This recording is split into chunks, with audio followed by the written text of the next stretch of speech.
Good afternoon, students. Today, I'm going to start with Shakespeare's King Lear. Before starting Shakespeare's King Lear, I want to discuss about tragedy itself. As we all know that King Lear is one of the grimmest tragedies of Shakespeare. But before coming to King Lear, let us discuss about what is tragedy. A great philosopher, Aristotle, he has also given a definition of tragedy.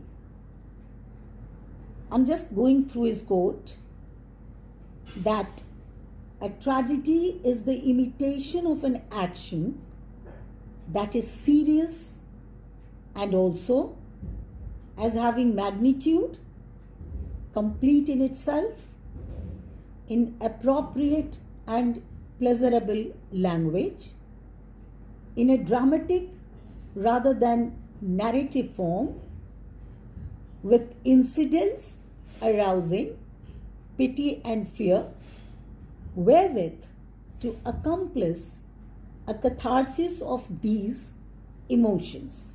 Unquote. Now, the question arises, what is tragedy? As we all know, and even if you don't know, let us know this today only, that this word tragedy was derived from the Greek word tragedia. I'll give you the spelling, Tragoidia. Now, what does it mean? It means the song of the goat. It is called the song of the goat. Now, very, something that you have to understand why this is called the song of goat.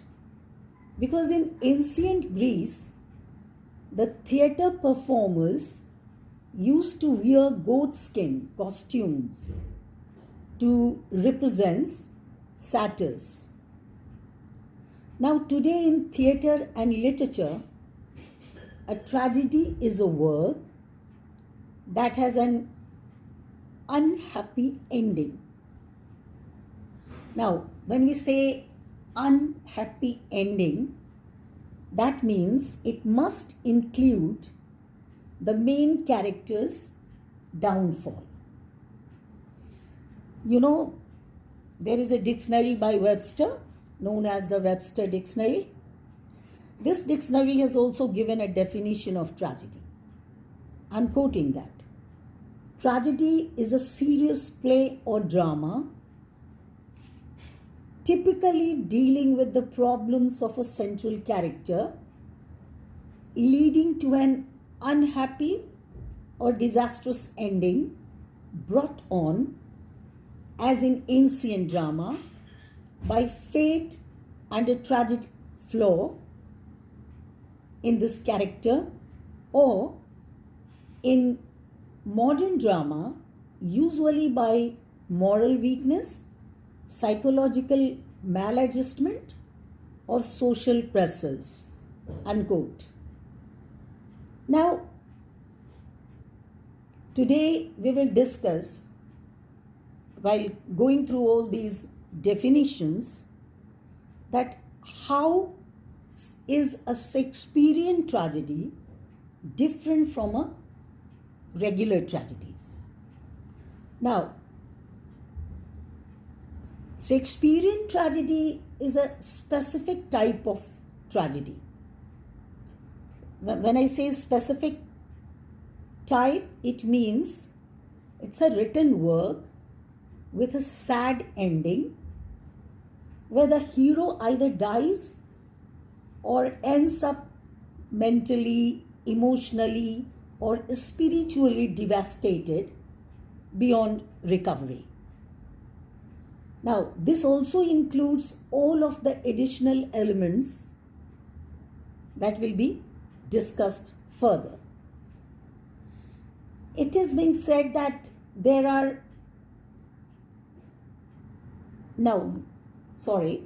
before going through that, again one question arises: what is Shakespearean tragedy? Now, we will discuss it like this, that Shakespeare has penned these tragedies, he has written these tragedies in his own style. Then what will happen if these tragedies are written by some other author? Because Shakespearean tragedy has got its own specific features which distinguish it from other kinds of tragedies. Now, before going further, it must be kept in our mind that Shakespeare is mostly indebted to Aristotle's theory of tragedy in his works. In the beginning, I've already given you the quote of Aristotle on tragedy. If you'll go through the quote again, then you will see yourself that Shakespearean tragedies are based on the quotation that Aristotle has given. To analyze it in a more proper way, I'll give you that there are 9 elements of Shakespearean tragedy at a glance. Number 1 is tragic hero.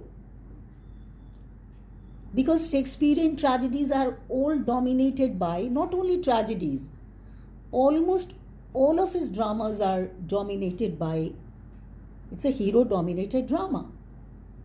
There are few heroines also who got the opportunity to play some pivotal role in his dramas as a whole, but they are very few. Otherwise, majority of his plays are hero-dominated plays. Now come back again to the tragedies of Shakespeare. So there is a tragic hero. When we say tragic hero, that means a protagonist or a main character cursed by fate and possessed of a tragic flaw. Now, number 2. In his tragedies, there are a struggle between good and evil. To elaborate this point, I'll tell you that this struggle can take place as part of the plot, or this struggle will exist within the main character of the tragedy. Now the third element is hamartia. Have you heard the word hamartia? Let me explain it. What does it mean? Hamartia means a fatal character or a fatal flaw in a character of the tragic hero. Okay, have you got it? Now come to the fourth element. This fourth element is called tragic waste. Now let me deal with this tragic waste. The good being destroyed along with the bad at the resolution of the play. I'll just to say it in other words, that along with bad, even good gets destroyed. Often played out with the unnecessary loss of life, especially of good guy characters. Now, the fifth element that comes is external conflict. Now, this can be a problem facing the that we see in Shakespearean tragedies.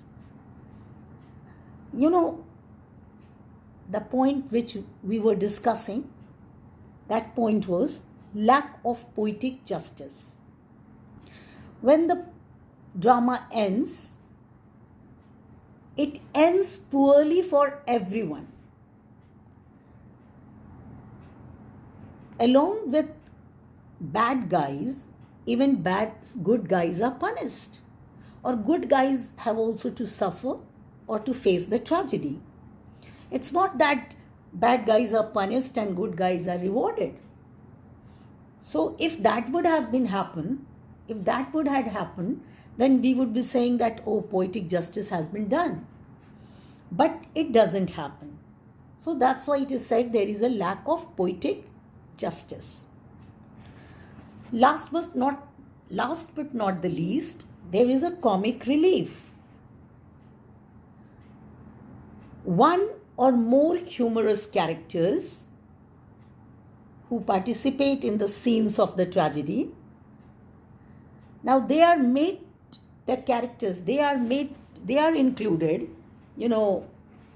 the humorous characters. There can be one humorous character.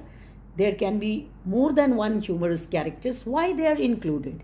Even in tragedy. Now they are included in the tragedies, or they are allowed to participate in the tragedies